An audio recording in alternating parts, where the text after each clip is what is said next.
celebration is Classics of Christmas. Okay, narinig nyo na ho ba ito? Classics of Christmas. Andyan po si Christ, no? Buong buo po yung pangalan ni Cristo dyan. And Mass, ang ibig po sabihin ng Mass message, no? Christ message ang Christmas. But we will be dealing with today's message about the classics. Classics of Christmas. Nakarinig na ho ba kayo ng sinasabing classic? Ano po ba ang mga tinutukoy na classic na alam nyo? Classics.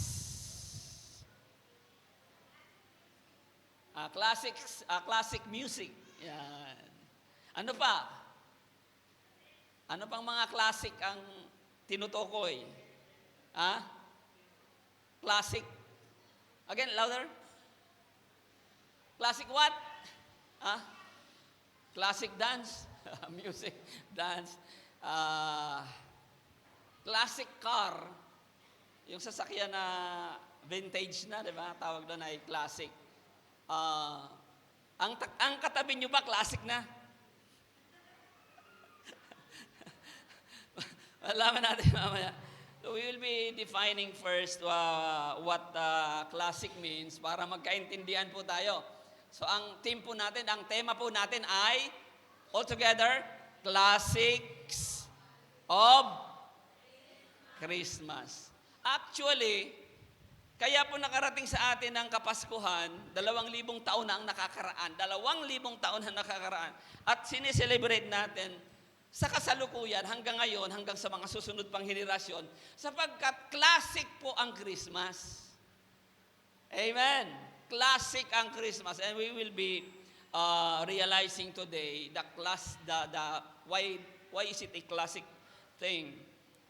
Okay, sabi po dito sa, magkaintindihan muna tayo sa kahulugan ng classic. Sabi po dito sa isang dictionary, Britannica Dictionary, definition of classic. Ayan.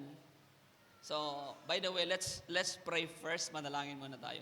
Amang Banal, maraming salamat po sa pagkakataon na naman na kami ay makapagdiwang ng iyong kapanganakan. Hallelujah. Isang beses sa isang taon. Katulad namin na nagbe-birthday ng isang beses sa isang taon, ganun ka rin namin inaalala. Hindi mahalaga sa amin, Panginoon, kung anong araw ka ipinanganak. Ang panahong ito ay panahon ng Kapaskuhan na kung saan ginugunita namin na ikaw ay napanaog mula sa lupa upang ipanganak ng isang birhen at sa kanyang buhay kami ay tubusin sa pagkakasala hanggang sa ipako sa krus upang lubusang maligtas kami sa aming mga kasalanan.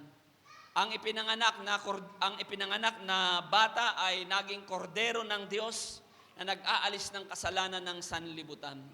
That is why it is classic, O God. Ang kwento ng iyong kapanganakan hanggang ngayon ay ginugunita. The world is celebrating this holiday, this season, this Christmas, simply because it is the salvation of mankind. Kaligtasan kasi ito ng tao, Panginoon. Kaya't hindi pwedeng hindi gunitain, hindi pwedeng hindi i-celebrate, hindi pwedeng hindi madaanan sa loob ng isang taon ang ganitong pagsasaya na ginagawa ng mga Kristiyano, una sa lahat, ng mga tao, kasama na sila sapagkat si Kristo ay namatay hindi lang sa amin ng mga mananampalataya, kundi sa kanila din na mga hindi pa sumasampalataya. Ang sabi mo, Panginoon, ayaw mong may mapahamak ni isa man, kaya't ikaw ay dumatal mula sa langit, bumaba ka, ipinanganak ng isang birhen. Maraming salamat sa plano ng kaligtasan. At ito ang dahilan kung bakit we have a classic Christmas. We thank you, Lord. We commit to you our celebration today. Your name alone be glorified. Hallelujah, hallelujah. Ikaw lamang maluwalhati sa aming kalagitnaan. Hindi ang sino man, hindi ang ano pa man, kundi ikaw, Panginoon, na aming tagapagligtas, Banal na Espiritu na kumikilos upang kami ay pangunahan sa aming mga pananambahan at paglilingkod sa araw na ito. Salamat po. Ito ang aming panalangin sa pangalan ni Jesus. Ang lahat ay magsabing, Amen. Okay, so the Britannica Dictionary, ang sabi, classic, adjective ito, may tatlong kahulugan. Hindi kasi isa lang, ano? Maiging malaman natin itong tatlong kahulugan ng classic. Ibig sabihin, letter A, used to say that something has come to be considered one of the best of its kind. No? One of the best. Pagka ang isang bagay ay the best, nagiging classic. Di ba? The best. Yung mga sasakyan na nakikita natin na vintage na tinatawag, wow, kahit luma na yan, kasi the best yan, nananatili. Pinapatronize ng tao hanggang sa kasalukuyan kasi the best. Okay. Classic kasi. Kaya yung mga sinasabi natin kanina, classic na kanta, ano ba ang alam niyong classic na kanta? My Way. Classic na classic yan kasi it's a good song. Kaya na iba na yung connotation nito, no? Ano pa? Ano pa mga classic na kanta? Of course, the song that we just sang, yung mga "O Come, Let Us Adore Him," those are classic. No? The best kasi. Well, pag pinag-usapan ng the best, wala nang be best pa sa plano ng Diyos na bumaba si Jesus para iligtas tayo lahat. That is the best. Amen? That is the best. So, ang isang kahulugan ng classic ay considered one of the best of its kind. Si Sharon Cuneta ba, classic na? Sangayon ba kayo? Si Sharon Cuneta ba, classic? O si Nora Honor ang classic? Well, si Nora Honor ang classic, ano? Kasi itinanghal pa siyang national artist. Kilalang kilala. Classic na tinatawag. The best kasi.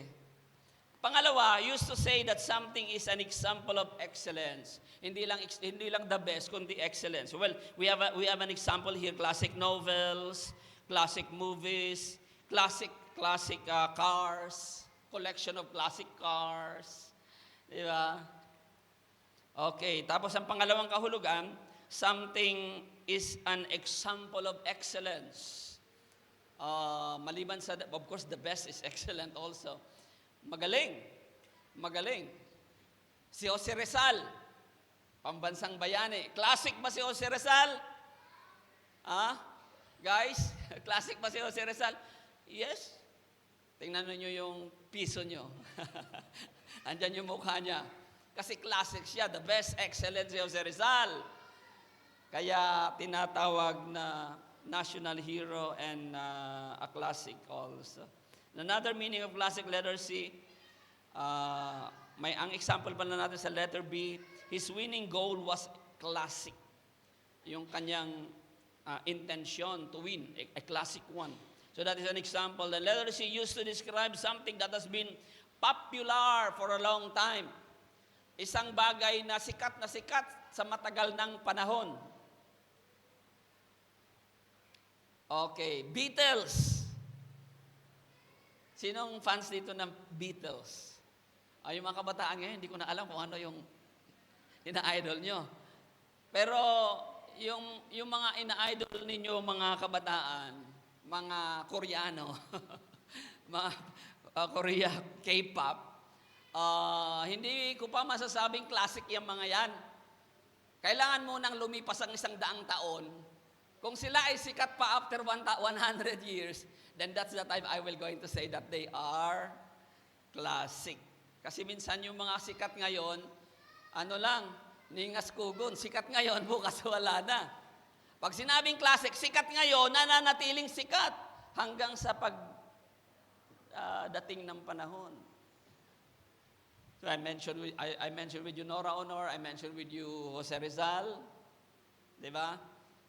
Kilala because they are best, they are excellent, and they were popular according to the definition, another definition of popular for a long time. Ayan. So kanta, movies, collection, cars, pati bahay eh. Di ba? Yung mga lumang bahay, tinatawag na classic. No? Wala tayo magagawa, pati mga lumang simbahan, classic na ang tawag dyan. Kasi matagal na silang nandoon. It is not because of religion, yung mga lumang simbahan, hindi dahil sa relihiyon, kundi naitayo sila, wala ka pa. So yung tagal nung building, tumatagal yung building, maging sa matagal na panahon. So mga classic na tinatawag. Sa madaling sabi, luma. Yun po ang isa sa kahulugan. Sa madaling sabi, matanda. Matanda na. Classic na eh. Ang katabi nyo ba, classic na?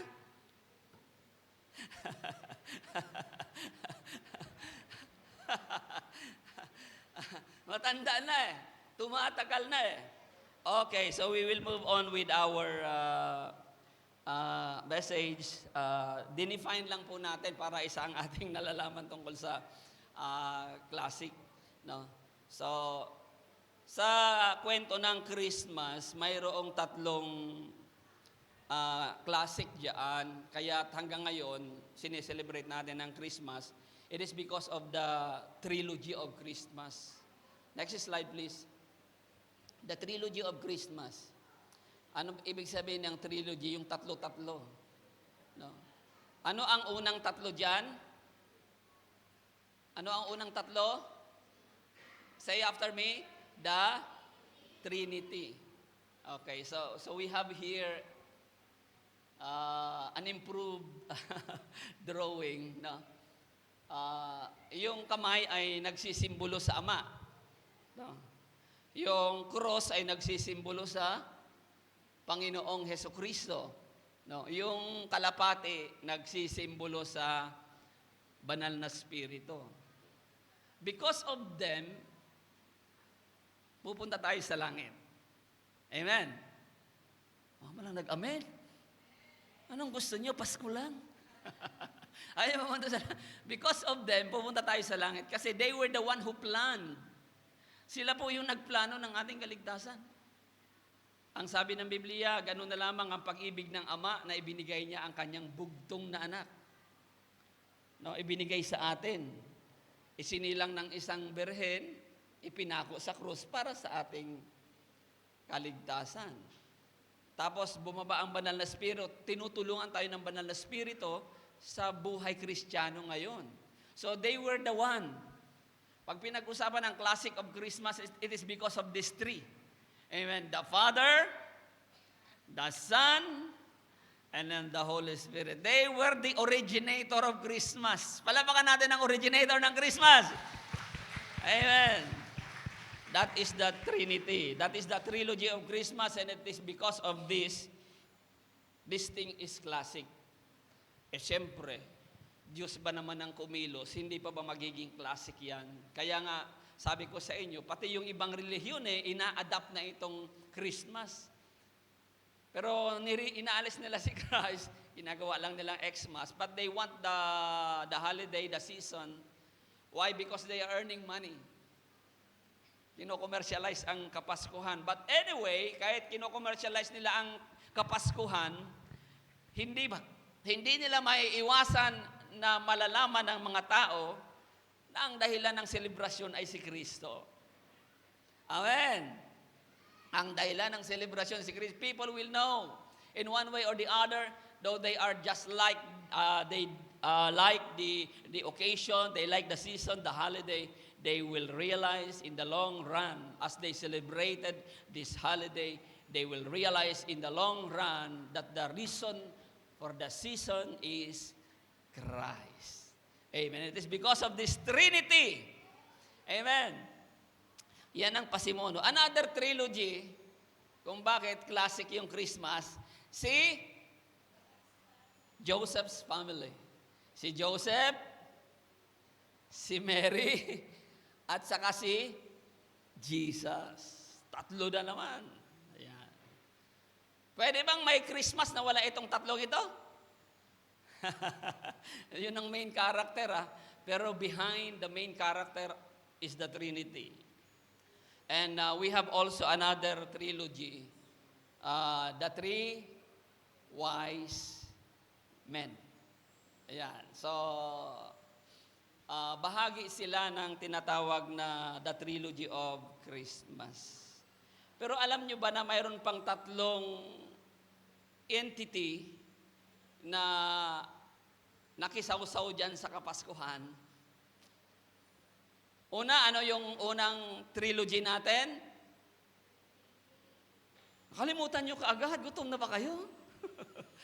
Ang unang trilogy natin, because why Christmas is classic, Trinity.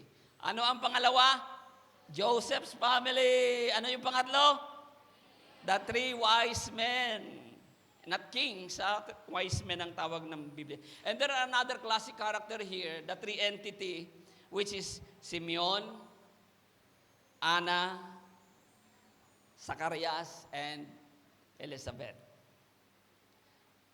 Ito ang mukhang hindi nyo alam ito. Kasi itong tatlong entity na ito, Zacarias and Elizabeth are husband and wife. So isang entity lang sila. Anna is another individual, then Simeon is another individual. Kaya tatlo itong sidekick sa kwento ng Kapaskuhan. Hindi kumpleto ang kwento ng Kapaskuhan kung wala itong tatlong ito. Baka nakakalimutan nyo, mga kapatid. So, we Christian, we are reading the Bible, and so we are not neglecting these people sa kwento ng Kapaskuhan. Sino? Si Simeon, si Ana, at si Zacarias, at saka si asawa niyang si Elizabeth. Si Zacarias at saka si Elizabeth ay mga magulang ni Juan Bautista, pinsan ni Jesus. Kagampan si Elizabeth ng 6 na buwan nang si Mary naman ay naglilihi. Kaya magpinsan si Jesus at saka si Juan Bautista. Kanya nga lang, mas matanda ng 6 na buwan si Juan Bautista kaysa sa ating Panginoong Hesukristo. So what you will know here in our group is the Bible, not religion. Aren't you glad that you will going to know the Bible? Aren't you glad that you are going to know the classics of Christmas, not because of the tradition, not because of the religion, but because of the Bible? Amen. So, it's a good thing for you people that you join this group. Why? Because you will learn the Bible. Ang matututunan ninyo, matututo kayo sa amin sa kung ano lang ang itinuturo ng Biblia. Sa panahon po ngayon, sa dami ng relihiyon, napaka-safe po natin kung ang basis natin ng ating pagsasadiyos ay ang Biblia. Ang batayan ng ating pananampalataya ang Biblia. That's why in every time that we are sharing the Word of God, we quote the Scripture. Ayaw natin kasing magturo galing sa tradisyon. Ayaw natin magturo galing sa relihiyon. Kasi yun nga po, everyone is claiming that they are correct. Kung everyone is claiming that they are correct, malilito ka na. Kadaming relihiyon, everyone is claiming that they are correct. Sinong tama sa kanila? And they have this conflicting teaching. And one thing sure, guys, people, brethren, the Bible, we thank God that we have the Bible so that we can be, we are having this kind of faith in the right path, sa tamang kalagayan, sa katamang pananampalataya. Simeon, mali ba yung spelling natin ng Simeon? And Luke chapter 2, verse 25 to 35, if you have your Bible with you, open with me. Simulan natin kay Simeon. Dadaanan lang natin itong tatlong classic na taong ito, no? Pero ang ating focus ay si Zacarias at saka si Elizabeth. So, if you have your Bible with you, open with me in, can you show the scripture for that? Kaya po. Okay, mababasa natin si Simeon sa aklat ni San Lucas, Kapitulo 2, versikulo 25, May dala ba kayong Bible? Dalawa lang. Anong dala nyo? Pang-exchange gift. Okay na rin. Okay, wala kayong dalang Bible, makinig po, no? So, Luke chapter 2. Okay, we will rely on the PowerPoint. Maliliit po kasi itong sulat ng Bible ko. But anyway, I will try my best to read it for you. Lucas 2, versikulo 25-35. Mga sidekick ito ng Kapaskuhan. Okay. So minsan yung role natin hindi masyadong, hindi tayo yung bida. Pero napaka-importante ninyo sa kwento ng pamilya ninyo kasi if you are just playing as a sidekick, Pastor, di ba sidekick? Yung bang sa gilid lang pero may ginagawang responsibilidad, you are playing a good role, and that is that is a significant role upang maganda ang pamilya, di po ba? Halimbawa, ikaw lang yung tagahugas, di ba?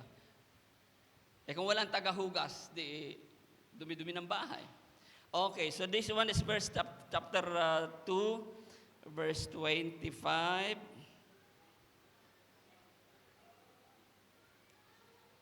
Habang hinahanap po ng ating multimedia, okay, may isang tao noon sa Jerusalem, sa kwento ng kapanganakan ni Jesus, no? May isang tao noon sa Jerusalem na ang pangalay Simeon. Baliktad pala yung Simeon ko, sorry.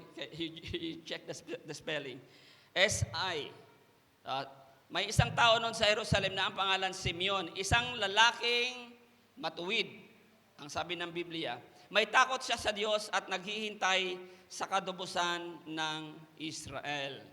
So, isang lalaki, matuwid, may takot sa Diyos at naghihintay sa katubusan ng Israel. Yung Israel po kasi nung araw, naghihintay sila na may dumating na tagapagligtas. At ipinadala nga ng Panginoon, ng Ama, yung kanyang anak bilang katuparan na ililigtas ang Israel. Pero nagpapasalamat tayo sa plano ng Diyos sapagkat hindi lang ang Israel ang maliligtas, idinamay tayo. Amen? Idinamay tayo. Kaya't malaking bagay para sa atin na tayo ay nakasama dito sa pagliligtas at plano ng Panginoon. Nasa Kanya ang Espiritu Santo. Amen? Na kanino daw yung Espiritu Santo? Na kay Simeon. Ipinahahayag ng Espiritu Santo sa kanya na hindi siya mamamatay hanggat hindi niya nakikita ang Kristo na ipinangako ng Panginoon. Sabi ng Espiritu Santo kay Simeon, nangungusap po kasi ang Espiritu Santo. Kaya sa pananampalataya natin, matututunan niyo po yun, na nangungusap sa atin ng Espiritu Santo. Katulad ng pangungusap kay Simeon, sabi ng Espiritu Santo, Simeon, hindi ka mamamatay. Makikita mo muna si Jesus. Okay, so sa patnubay ng Espiritu, si Simeon ay pumasok sa templo. Do we have the same English po ito, no? Oo. Tagalog siguro. Sa patnubay ng Espiritu Santo, si Simeon ay pumasok sa templo at nang dalhin doon ni na Jose at Maria ang sanggol na si Jesus. Kasi after 8 days, dinala ni Mary at saka ni Joseph si Jesus sa templo. After 8 days, anong ginawa? I-dedicate. No? Ando doon din si Simeon. Sa patnubay ng Espiritu Santo in verse 27, si Simeon ay pumasok sa templo at nang dalhin doon ni na Jose at Maria ang sanggol na si Jesus upang tuparin ayon sa hinihingi ng kautosan, kinarga ni Simeon ang sanggol pagkatapos nagpuri siya sa Diyos. At ang sabi niya, ngayon Panginoon, maaari na po akong mamatay. ang inyong abang alipin ayon sa inyong ipinangako. Yamang nakita na po ng aking mga mata ang inyong pagliligtas, na inyong hinihanda sa harapan ng lahat ng bansa. Ito po ay liwanag na tanglaw sa mga hintil, tayo, na mga hindi Hudyo, at magbibigay dangal sa inyong bansang Israel. Verse 33, namangha ang mga magulang ng sanggol dahil sa sinabi ni Simeon tungkol sa bata. Binasbasan sila ni Simeon at sinabi kay Maria, tandaan mo ang batang ito ay nakatalaga sa ikapapahamak o ikaliligtas ng marami sa Israel. Siya ang magiging tanda mula sa Diyos, ngunit tutuligsain siya ng marami. In verse 35, kaya't mahahayag ang kanilang iniisip dahil dito magdaranas ka ng matinding kapighatian, parang isang patalim na itatarak sa iyong puso. So ito po ang sabi ni Simeon, kinarga niya si Jesus after 8 days at siya ay nagpropesiya kay Maria. Pero sabi niya, itong tagapagligtas na ito ay marami rito ang mapapahamak pero marami rin ang maliligtas. At sinabi niya kay Mary, Mary, dahil dito magdaranas ka ng matinding kapighatian. Naghirap po kasi si Mary nang ipako na si Jesus sa krus. Hindi niya hindi niya matanggap. Kaya itong sinabi ni Simeon kay Mary ay isang propesiya para sa kapighatian, magdaranas siya. Sabi, parang isang patalim na itatarak sa iyong puso. A sword shall pierce through thy own soul also, that the thought of many hearts may be revealed. So yan po ay si Simeon. Si Simeon po ay isang pari na naglilingkod sa templo. Nung araw po, may pare pa sa panahon ni Jesus Christ. But after that, wala na pong pare ayon sa Biblia. Yun po. So, ito pong isa ay si Simeon. So, napakagaling. Sapagkat si Simeon, sabi ng Banal na Espiritu, hindi ka mamamatay. Makikita mo muna si Jesus bago ka mamatay. Ayan. So, that is Simeon, one of the classic character in the Christmas story. Number 2 is Anna. Okay. Mga sidekick ito. Don't mind the senior people. No? Sino rito ang senior na? Taas ang kamay. Mga senior. Yeah, marami na tayong senior. Makaka-identify kayo dito sa ating kwento. No? Si Simeon, tapat na lingkod ng Diyos, may takot sa Diyos, at nakita niya ang Panginoon at siya ay patuloy na naglilingkod sa Panginoon. Pero sabi niya, handa na siyang mamatay. So probably after this, namatay na po si Simeon sapagkat ganun nga po yung pangako sa kanya. Okay. Tinanong ko yung Google, ilang taon na si Simeon? Hindi sinabi sa akin ng Google. Sabi ng Google sa akin, walang sinabi ang Biblia eh. Walang sinabi ang Biblia. So, pero matanda na si Simeon. No, he's about to die actually, pero hindi pa siya mamamatay-matay kasi hindi pa niya nakikita si Jesus. Kaya nung ipinanganak si Jesus, nakita niya after 8 days, dinala sa templo. Oh, ito na ang katuparan. Maliligtas na ang Israel, pati ang mga bansa na nakatunghay dito.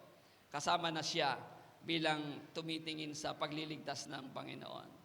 So, si Simeon, ang bida ng ating classic of Christmas are senior citizen. Amen. Bida po kayo. Sino rito ang masaya pag nagsiselebrate kayo ng Pasko, andiyan si Lola, si Lolo? Di kayo masaya? Huwag na si Lola, si Lolo, killjoy. Hoy! Yung unang Pasko, may mga matatanda. At yung mga matatanda, napakahalaga ng kanilang mga ginampanan. Kaya yung Kapaskuhan ay classic dahil sa mga matatanda. Amen? Kasi yung mga matatanda ang nagpapairal ng mga lumang tradisyon, mga tamang tradisyon na yun sa Biblia. Nagluluto ng puto bumbong. Nagluluto ng bibingka. O, kayo mga kabataan, marunong ba kayo magluto ng bibingka? Marunong ba kayo magputo bongbong? Na-enjoy natin ang Pasko sapagkat marunong silang magluto ng mga tradisyonal na pagkain at nagiging maganda ang Kapaskuhan dahil sa ating matatanda. Sino matanda? Okay, si Simeon. Pangalawa si Ana. Luke 2:36-40. Isa na namang matanda, si Ana. Okay. Verse 36, sabi ng ating Biblia, naroroon din sa templo ang isang propetang babae. So, sino si Ana? Propetang babae. Si Simeon ay pari. No? Itong si Ana ay isang propetang babae na ang pangalan ay Ana, anak ni Phanuel at mula sa angkan ni Aser. Siya ay, anong sabi? And there was one Anna, a prophetess, the daughter of Phanuel, of the tribe of Aser. She was of great age. Ano ibig sabihin ng great age sa Tagalog? Siya ay napakatanda na, sabi ng Tagalog ko. Napakatanda na. O sino rito ang napakatanda na? Walang amin. Bata pa ako basta. Hindi nag sabi ng iba, wag daw tatanungin ng edad ang mga babae. Hindi ko alam kung bakit, no? Wag daw magtatanong sa babae ng kanyang edad. Sa lalaki okay pa. Ano pa meron sa inyong mga babae na ayaw ninyong tanungin kayo sa inyong mga edad?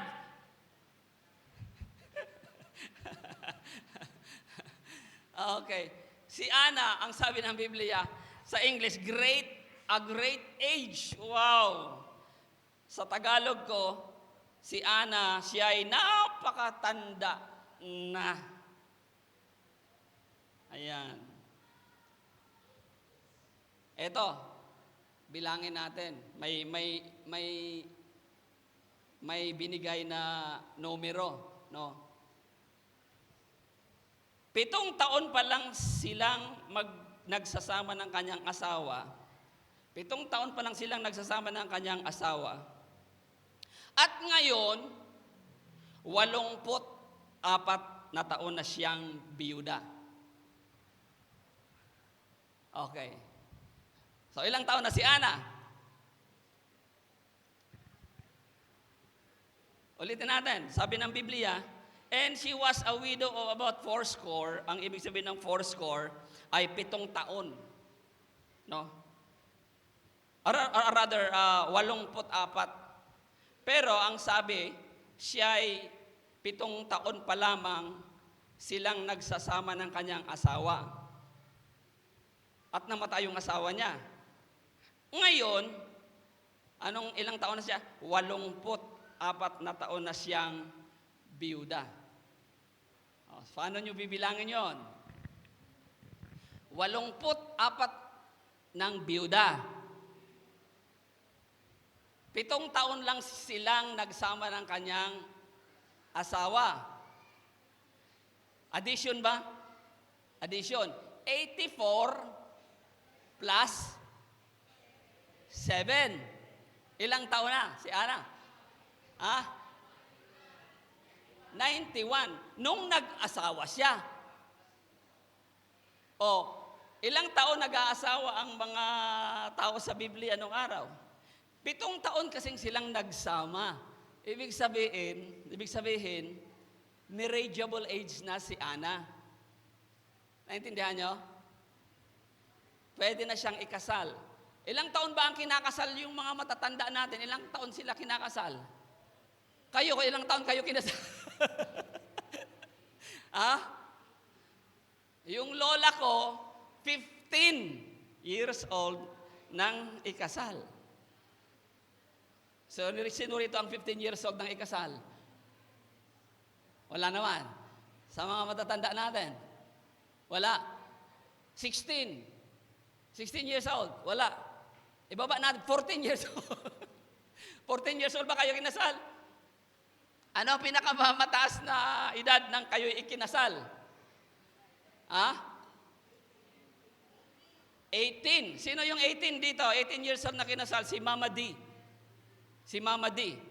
Kayo po, ilang taon kayo kinasal? Ha? 18 din. So 18 na yung pinakamababa natin. Okay. Halimbawa, ikinasal si Ana ng 18. Nagsama ng 7 taon. 84 na siyang byuda. Ilang taon na si Ana? 18 plus 7 plus 84. Ha? 109. Kaya ang sabi ng Biblia, si Ana ay napakatanda na. 109.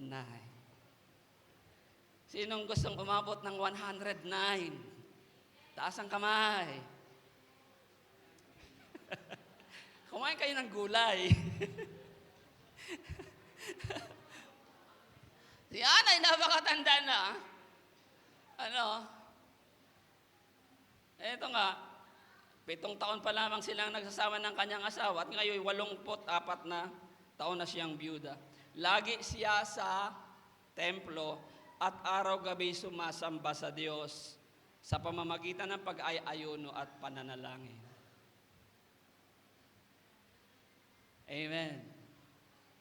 Isa bang magandang halimbawa si Ana? Excellent ba si Ana? The best ba si Ana? Sa kabila ng katandaan niya, 109, according to this mathematician. Kasi 18 plus 7 plus 84, 109. Hindi tumitigil si Ana sa paglilingkod sa Diyos. At ayon sa Biblia, ang kanyang paglilingkod sa Diyos ay araw at gabi. Nag-aayuno at nananalangin siya. Inalay na talaga niya ang kanyang buhay sa paglilingkod sa Panginoon. O ilang taon na ba kayo? Pagod na ba kayo maglingkod sa Panginoon? Consider Ana. 109. And yet, hindi nawawala yung alab sa paglilingkod sa Panginoon. Hallelujah. So, this is really a classic person in relation to service, in relation to Christmas. Nang oras na iyon, lumapit din kina Jose at Maria si Ana. At anong sabi naman, nakita niya, dinala si Jesus sa templo, binuhat ni Simeon, at ito naman si Ana, lumapit. Anong sabi? Nagpasalamat sa Diyos. Amen. Nagsalita rin siya tungkol sa sanggol sa lahat ng naghihintay sa pagpapalaya ng Diyos sa Jerusalem. Wow. Until such a time that they see Jesus. Now, the last entity is Zacarias and Elizabeth. Sa palagay ko si Ana na yung pinakamatanda. Kasi according to according to chapter 1, verse 5, punta tayo ngayon, ito yung ating main topic. Noong panahong si Herodes ang hari ng Judea, may isang paring Hudyo. Ano na naman si Zacarias, mga kapatid? Siya ay isang paring Hudyo, buhat sa grupo ni Abias, na ang pangalan ay Zacarias. Ang kanyang asawa si Elizabeth ay mula rin sa angkan ni Aaron. Kapwa sila, verse 6, ang sabi ng Biblia, kapwa sila kalugod-lugod sa paningin ng Diyos. Amen. Magandang record, no? Ang sabi ng Biblia, kapwa sila, itong mag-asawang ito ay kapwa kalugod-lugod sa paningin ng Diyos. Kumusta tayo? Kumusta tayo? Tayo ba ay kalugod-lugod din sa Diyos, mga kapatid? Can you say amen? Oh, praise God. Katulad kayo ni Zacarias. Kayo nakakaalam yan eh. Kasi kung may tinatago kayong kasalanan, definitely, hindi kayo kalugod-lugod sa Diyos. Kung may ginagawa kayong kasalanan, namumuhay kayo sa kasalanan, namumuhay tayo sa kasalanan, hindi tayo kalugod-lugod sa Diyos. But Zacarias and Elizabeth, ang record ng Biblia Itong mag-asawang ito ay kalugod-lugod sa paningin ng Diyos. Pangalawa, at namumuhay ng tapat sa mga utos. Kalugod-lugod sa Diyos kasi namumuhay pala ng tapat sa mga utos at tuntunin ng Panginoon. Verse 7, wala silang anak. Dahil baog si Elizabeth. At kapwa sila matanda na. Pero alam nyo yung katandaan, hindi dahilan dito sa tatlong ito. The Trilogy of Christmas. Hindi dahilan ng katandaan. Sa paglilingkod sa Panginoon. Amen? Amen?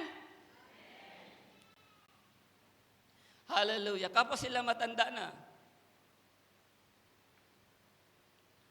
Isang araw, nanunungkulan ang pangkat ni Zacarias at nanungkulan ang pangkat ni Zacarias, grupo-grupo kasi yung mga pare, at ginagampanan niya ang kanyang tungkulin sa harapan ng Diyos bilang isang pare.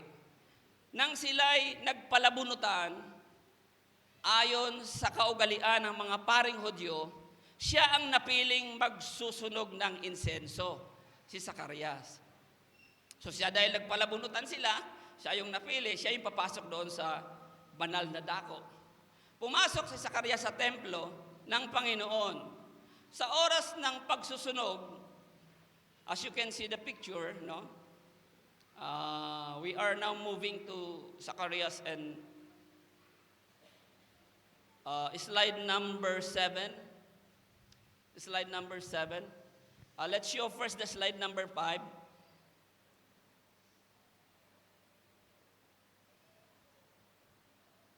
Para maayos yung ating outline. Slide number 5, that is Elizabeth.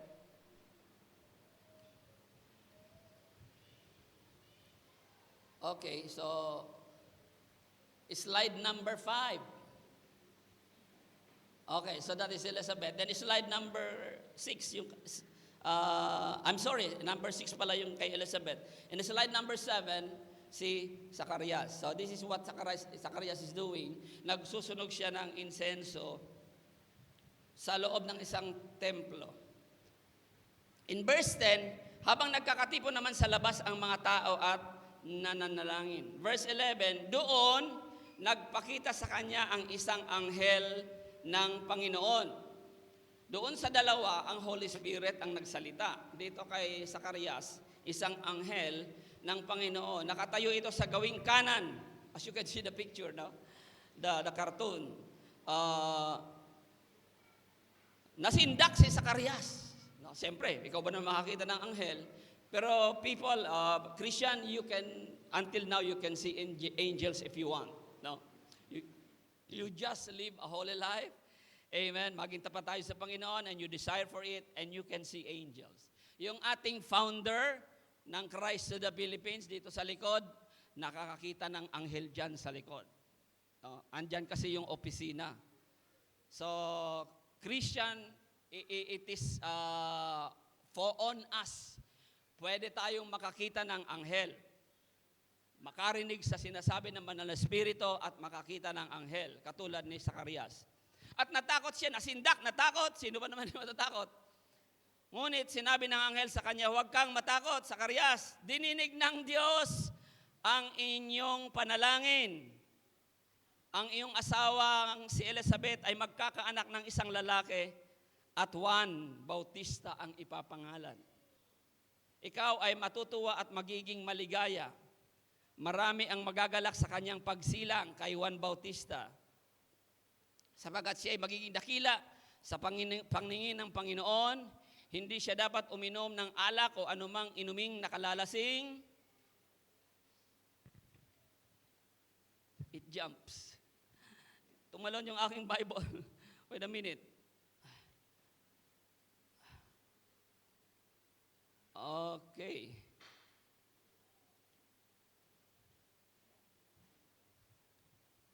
Marami ang magagalak sa kanyang pagsilang kay Juan Bautista sapagkat siya ay magiging dakila sa paningin ng Panginoon. Hindi siya dapat uminom ng alak o anumang inuming nakalalasing. Sa sinapupunan pa lamang ng kanyang ina ay mapupuspos na siya ng Espiritu Santo. si Juan Bautista. Sa pamamagitan niya ay maraming Israelita ang magbabalik loob sa kanilang Panginoong Diyos. So marami ang magsisisi ng kasalanan sa pamamagitan ni Juan Bautista po. Mauuna siya sa Panginoon na taglay ang espiritu at kapangyarihan ni Elias upang pagkasunduin ng mga ama ang kanilang mga anak at panumbalikin sa daang matuwid ang mga suwail. Panumbalikin sa daang matuwid ang mga suwail. That is what our ministry is all about. When we go out, people, when we go out, brethren, tayo nagsishare ng Word of God sa mga tao, gusto nating ibalik sila sa Diyos, yung mga suwail, manumbalik sa daang matuwid. At ang daang matuwid ay walang iba kundi ang Biblia. No? Ito ang daang matuwid, ang Diyos ang daang matuwid. Sa gayoy, ipaghahanda niya ng isang bayan ng Panginoon. Sinabi ni Zacarias sa anghel, paano ko pong matitiyak na mangyayari iyan? Kasi pinangakuan siya na magkakaroon siya ng anak. At ang sabi ni Zacarias sa anghel, paano ko pong matitiyak na mangyayari iyan? Ako'y matanda na at gayon din ang aking asawa. Tinanong ko ang Google kung ilang taon na sila. Hindi ako sinagot. Ang sabi ng Google, ang sabi ng Biblia, siya'y matanda na. Yun lang ang record. Okay. So anyway, so probably if we will going to go back to the Old Testament, ilang taon na ba naglilingkod ang pare? Hanggang ilang taon naglilingkod ang pare sa lumang tipan sa panahon ni Moises? So mga nasa 80. So yung kanilang retirement age, mga ganon. So sa madaling sabi, ganito rin ang edad, no, pag pinagbatayan natin yung lumang tipan ayon sa mga tuntunin ni Moses. Sumagot ang anghel, ako si Gabriel. Sino yung nagsalita kay Zacarias? Si Anghel Gabriel na naglilingkod sa Diyos. Isinugo niya ako upang dalhin sa inyo ang magandang balitang ito. Ngunit dahil hindi ka naniniwala sa mga sinasabi kong matutupad pagdating ng takdang panahon, ikaw magiging isang, anong sabi? Isang mute. Ano? Ano? Okay, so you got it. Hindi ka makakapagsalita hanggang sa araw na maganap ang mga ito. Samantalang naghihintay naman kay Zacarias ang mga tao, nagtataka sila kung bakit nagtagal siya ng ganoon sa loob ng templo. Nakakita kasi ng anghel Paglabas niya, hindi na siya makapagsalita. Bakit hindi nakapagsalita si Zacarias? Sapagkat pinangakuan siya ng Diyos, sabi ng anghel, magkakaroon ka ng anak sa kabila ng iyong katandaan, dahil kahit ang asawa mo'y baog, magkakaanak ka, hindi naniwala, hindi naman totoo siguro yan. Matanda na ako. Okay. Hindi siya naniwala. Sabi ng anghel, dahil hindi ka naniwala, hindi ka makapagsasalita. So nung lumabas siya doon sa dakong banal, hindi na siya makapagsalita. Kaya mga senyas na lamang ang ginagamit niya. So sumisenyas na lamang si Zacarias. Napag-isip-isip ng mga tao na baka nakakita siya ng pangitain sa loob ng templo. Hindi lang pangitain, anghel ang nakita ni Zacarias. Si Zacarias ay nanatiling mute. Nang matapos na ang panahon ng kanyang paglilingkod, ay umuwi siya. Hindi nga nagtagal, naglihi si Elizabeth. Hindi ito lumabas ng bahay sa loob ng 5 buwan. Sinabi ni Elizabeth, ngayon kinahabagan ako ng Panginoon. Ginawa niya ito upang alisin ang sanhi ng aking kahihiyan sa harapan ng mga tao. So yung kwento, dumalaw si Mary dito kay Elizabeth at nagkita sila yung kadugtong na kwento. At doon sa sinapupunan ni Elizabeth, nung nagpangita yung dalawa sa parehong nasa loob ng tiyan, lumulundag sa loob ng tiyan. ni Elizabeth, si Juan Bautista. So ito yung mga kwento, sidekick ito doon sa Christmas story. Now let's learn from this couple one by one. Unang-una, si Elizabeth ay hindi magkaanak sapagkat siya ay baog. No? Ayon sa Lucas 1:7, maliban dito, ang sabi doon sa yung picture ni Elizabeth, slide number 6 please, yan. Ang unang leksyon natin dito, ang sabi kasi ng Biblia, pareho silang matuwid at may takot sa Diyos. Ang unang leksyon mga kapatid ay ang matuwid ay may problema din. Amen. Parang ayaw nyo maniwala. Kahit matuwid tayo, hindi nangangahulugan, wala na tayong problema. Dito sa kwento ng Biblia, si Elizabeth, si Zacarias, parehong naglilingkod sa Panginoon, matuwid sila, pero sila ba'y exempted sa problema? Hindi. Ang buhay Kristiyano ay ganyan. Amen? Kaya, nasama kayo dito sa grupong ito at namumuhay kayo ng matuwid, hindi nangangahulugan, wala na kayong magiging problema. Kilala nyo si Kristo, hindi nangangahulugan, wala na kayong problema. May problema pa rin. Ano ang problema ng mag-asawa? Hindi sila magka-anak. At sa Biblia, no? Sa Biblia, ang kwento ng Biblia, pagka wala kang anak, kinukutya. Pero ito po ay isang cultural and societal deficiency.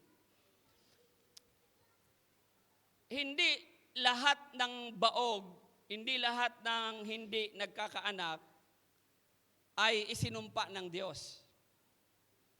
Tandaan nyo yan. Sa Biblia, may mga babaeng isinumpa ng Diyos at hindi magkaanak. Kasi sa Biblia, ang pagkakaroon ng anak ay isang napakasayang okasyon sa loob ng pamilya. Yan ang, kasapagkat ang panganay ay pinagpapala ng Diyos ayon sa ating pag-aaral minsan. Kaya lang, dumating ang panahon, ulitin ko, hindi lahat ng baog sa Biblia ay isinumpa ng Diyos.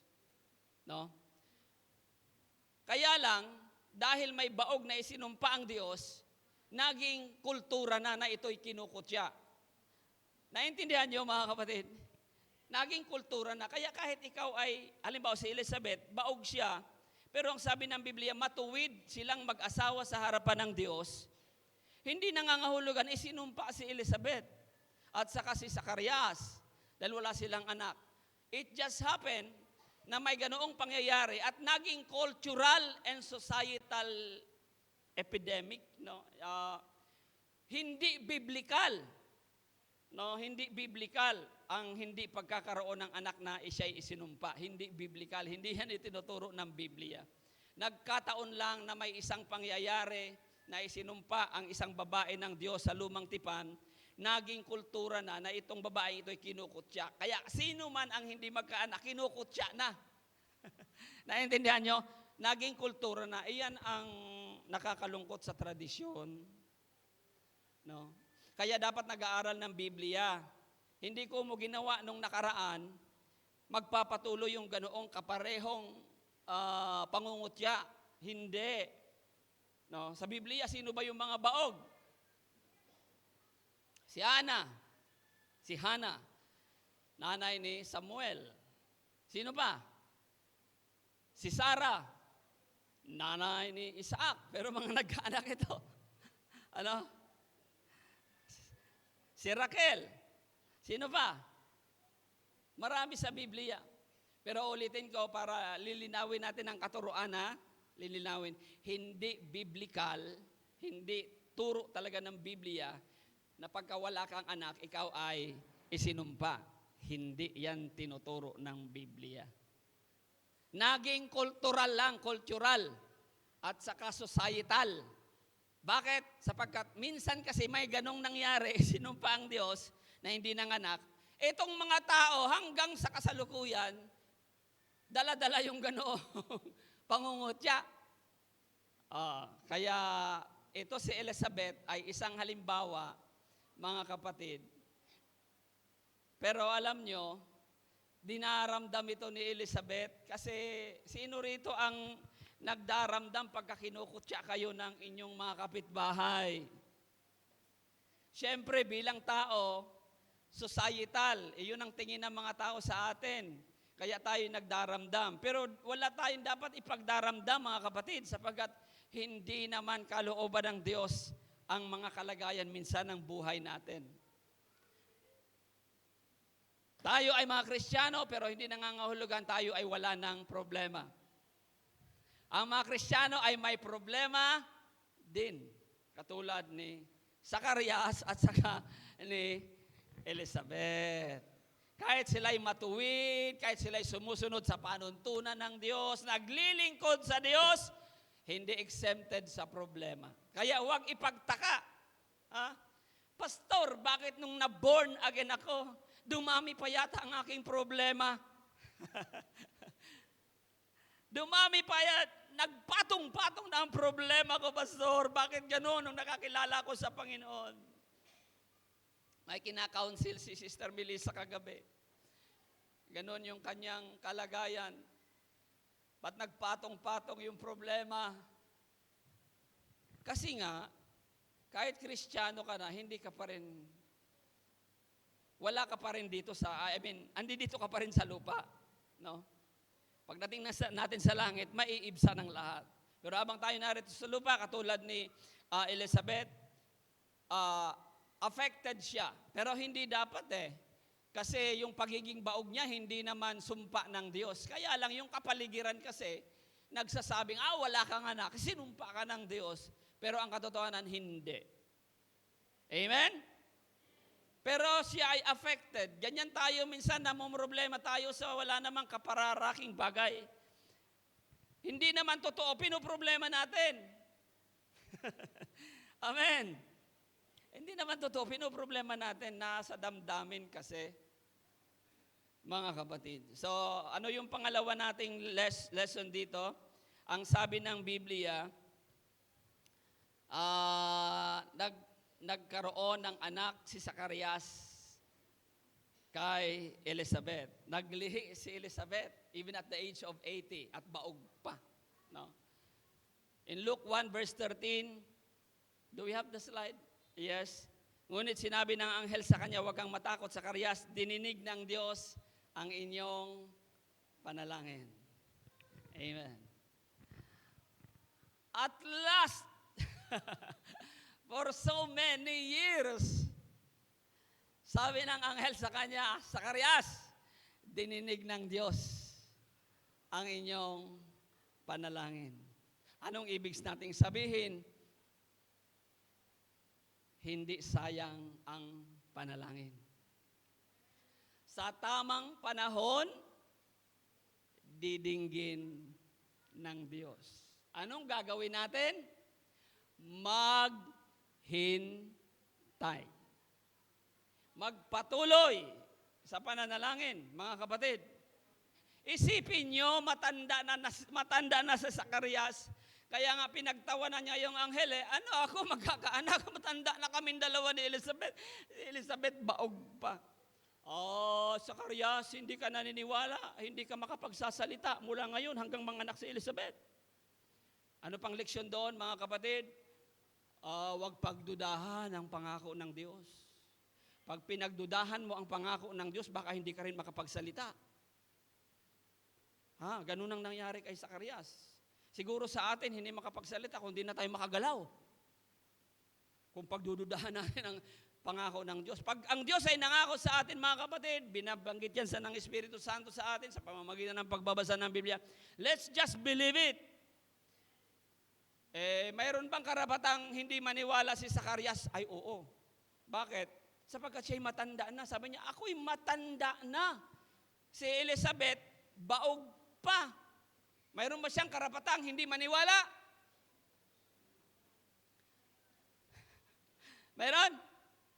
O anong karapatan nyo na hindi maniwala? Ano ang kalagayan nyo?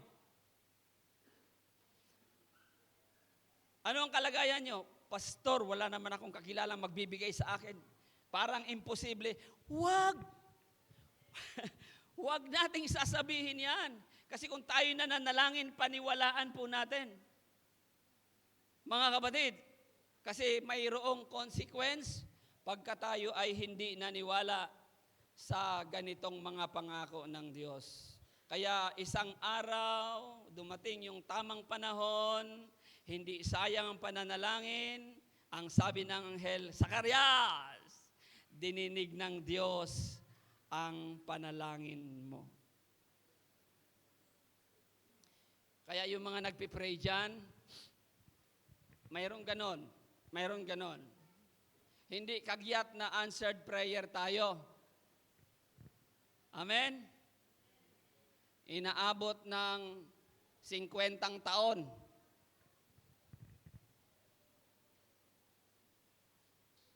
Si Zacarias, 50 taong naghintay. Pero hindi siya tumitigil sa kakapanalangin na magkaroon siya ng baby. At dumating yung takdang panahon, hindi sayang pananalangin na mag-asawa, binigyan sila ng anak na ang pangalan ay Juan Bautista. Ilang taon na kayong naghihintay sa inyong mga ipinapanalangin? Mga kapatid, 1 linggo pa lang, ayaw ko na, Lord. Hindi mo yata diringgin ang aking panalangin. 1 buwan pa lang, ayaw ko na, Lord. Hindi na yata mangyayari ang aking panalangin. 1 taon na, ayaw ko na, Lord. 1 taon na, hindi mo na yata ako diningin. Pagka gano'n na, parang titigil ka na sa pananalangin. Pero itong mag-asawang ito, isang halimbawa sa Kapaskuhan, hindi sila tumigil sa kapananalangin. Pero siguro ang isang bagay na hindi nagpatigil sila sa kanila sa pananalangin ay yung pangungutya ng mga kapitbahay araw-araw. For 50 years kinukutya. Kaya maigi rin yung kinukutya tayo. Araw-araw. Para araw-araw din tayo mananalangin. Amen? Medyo matagalan lang. Bakit nga ba matagal sumagot si Lord? Mayroon po kasing timing si Lord. Okay? May timing po si Lord. Si Moises, bago siya naging leader ng Israel, naghintay siya ng ilang taon? Alam niyo ba? Dumating yung time, tinawag siya ng Diyos, naghintay siya ng 80 taon. Kaya si Moises, naging leader, 80 years old na siya. Hallelujah. And he served God for another 40 years. Kaya namatay siya ng 120. Siya na yung pinakamatagal na naghintay. No? Si Zacarias naghintay ng 40 taon. Gusto niyo po bang sumampalataya? Ganun ba talaga, Pastor, katagal ang mga bagay-bagay na yan? Kasi nga po, mayroon tinatawag na timing ang Panginoon. Hindi sa timing natin nasasagot ang ating mga panalangin. Mga kapatid, tandaan nyo yan. Kung nananalangin kayo, oo, nangako ang Diyos na sasagutin, pero hindi sa timing mo. Amen? Sa timing niya kasi may layunin siya. O kaya nang pinadala niya si Juan Bautista, pinanganak ni Elizabeth, yun yung timing. Sapagkat si Juan Bautista ay mangunguna bago ang Jesus sa mga pangangaral ng salita ng Diyos. At ang pangatlo, mga kapatid, na leksyon, ang pangako ng Diyos. Another slide, ang pangako ng Diyos ay makapangyarihan kaysa sa ating kalagayan. Amen. Kaya when we pray, we rely on the power of God. Imposible man ang kalagayan natin. Pero ipinagpipray mo ang isang bagay, gaano man ito kaimposible, ito ang leksyon, pag nangako ang Diyos sa atin, ayon sa kanyang mga salita, makapangyarihan ang pangako ng Diyos kaysa sa ating kalagayan. Ano ang kalagayan natin, mga kapatid? Sa panahon ngayon, imposible na ba? Walang imposible sa Diyos. Naniniwala po ba kayo dyan? Say amen. O kasi yung hindi magsasabing amen, mamumute. Hindi makakapagsalita. Hallelujah, bilang parusa. Pero tayo'y naniniwala sa sinasabi ng Panginoon, lalong-lalot may udyok na banal na Espiritu. Hallelujah, ang pangako ng Diyos ay makapangyarihan kaysa sa ating kalagayan. Tila baga imposible ang isang bagay na hinihingi po natin. Sa tamang panahon, ang kapangyarihan ng Diyos ay mas mataas kaysa sa anumang kalagayan meron ang bawat isa sa atin. Luke 1:23, nang matapos ang panahon ng kanyang paglilingkod, ay umuwi si Zacarias. Anong ginawa nila nang umuwi?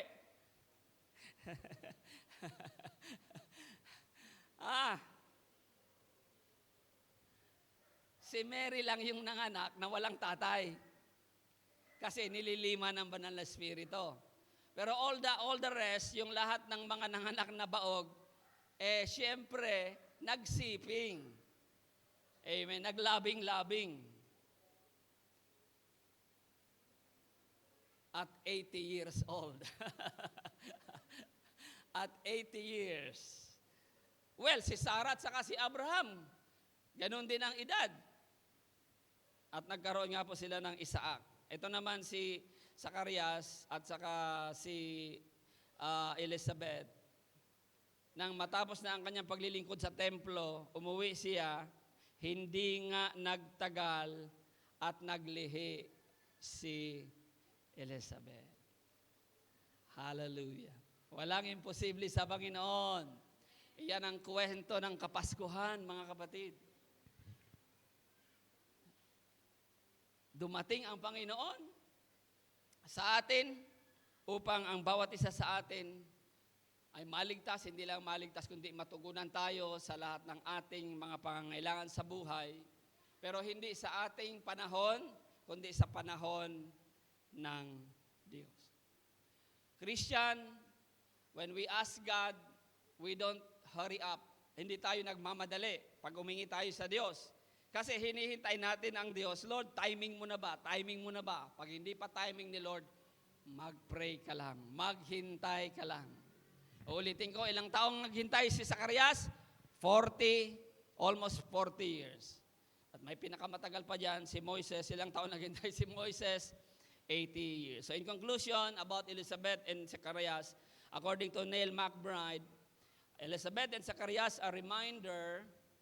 No, this is the sidekick of the Christmas story. Bakit kasama ito? Sapagkat ang Kapaskuhan ay nagdudulot ng ganitong pangako at paalala sa atin. Elizabeth and Zacarias are a reminder that faith is not just about receiving blessings, no? Or add up or daily bread provision. Faith is not just about receiving blessing. Aminado naman tayo na ang mga material na bagay na blessing, but it is more than that. Ang pananampalataya, mga kapatid, wala man ang blessing, dapat nagpapatuloy tayo sa paglilingkod sa Panginoon. Hindi makita ni Ana, hindi makita ni Simeon ang pagkilos ng Diyos, pero nagpapatuloy sila sa paglilingkod sa kabila ng kanilang katandaan. They remain faithful. Ito ang mensahe sa bawat isa sa atin. Wala man tayong matanggap, mananatili tayong tapat. Kaya? Kaya? Wala man tayong matanggap, mananatili tayong tapat. Taas ang kamay ng kaya. Kaya yan, pastor. Iyan ang pananampalataya. Pero hindi pabaya ang Diyos. Sa takdang panahon, maghihintay ka nga lang. Mga kapatid. Kaya yung pananampalataya natin, this one is a long haul. Mahabaan talaga ito. Hanggang sa tayo'y mamatay, maghihintay tayo sa ipinangako ng Diyos. Kung hindi ka makapaghintay, mag-quit ka na. Huwag ka nang dadalo dito kung hindi ka makakapaghintay. Sapagkat itinuturo ng Biblia, ang pananampalataya ay mahaba ang paghihintay sa mga ipinangako ng Diyos. Kahit walang natatanggap, amen, nananatiling tapat sa Panginoon. Kahit wala nang kainin, mananatiling tapat sa Panginoon. Kahit hindi magbunga ang mga igos, sabi ng isang propeta, kahit hindi dumami ang mga tupa, ako'y mananampalataya pa rin sa Panginoon. Sabi ni Job, kahit ako'y mamatay sa aking sakit, ako'y mananampalataya pa rin sa Panginoon. Hallelujah! O sino rito tatampo sa Lord dahil hindi kayo pinagagaling? Nagtatampo kayo kay Lord dahil hindi kayo pinagagaling? Maiba kayo ngayon, mga kapatid. Wala mang kagalingan, ako'y magiging tapat sa Panginoon. Darating din ang araw. Sana wag tayong magbago. Lalo tayong mga matatanda na. Pastor, kailan pa? Kung maputi na ang buhok ko.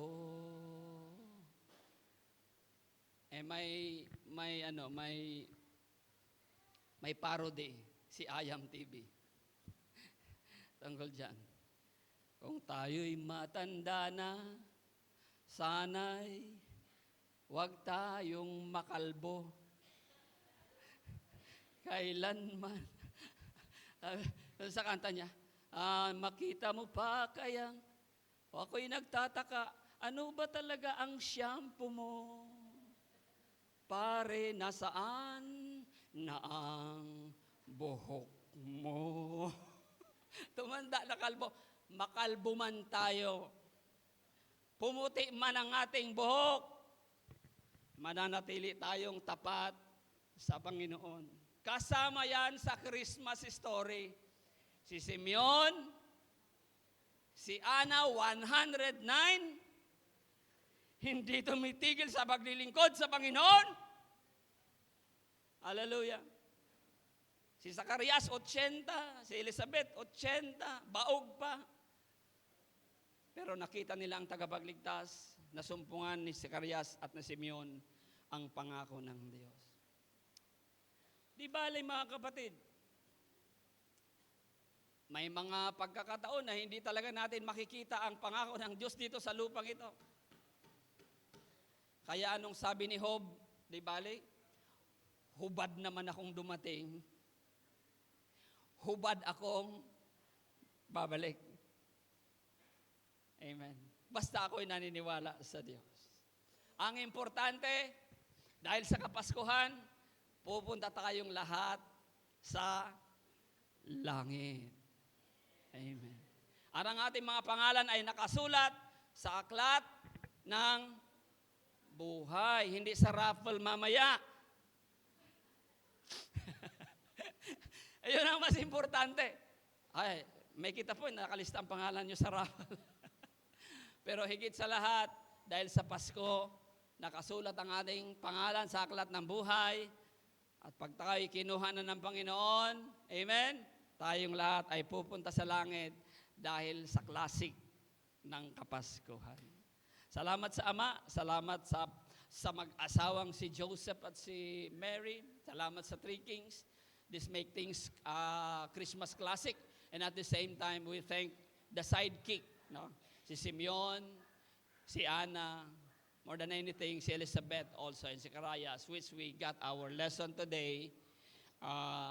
It is a reminder that faith is not just about receiving blessings. Faith, I will repeat, faith. Altogether, can we read it?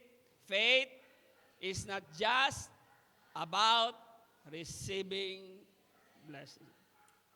Kahit wala, mananampalataya ako sa Panginoon. But about faithfully trusting and serving God in all seasons of life. Whether in the quiet moments of prayer, the faithful roles of a family life, or the waiting season, each act of obedience contributes to His greater purpose. Kaya kung wala pa mang tugon ng Panginoon sa ating mga panalangin, may layunin ng Diyos. Ang mahalaga, nasusunod siya. Amen? Nasusunod ang Panginoon. Tayong lahat mga kapatid ay tumayo sa isang pananalangin. Nagpapasalamat kami, Lord, hallelujah, sa classic ng Kristo.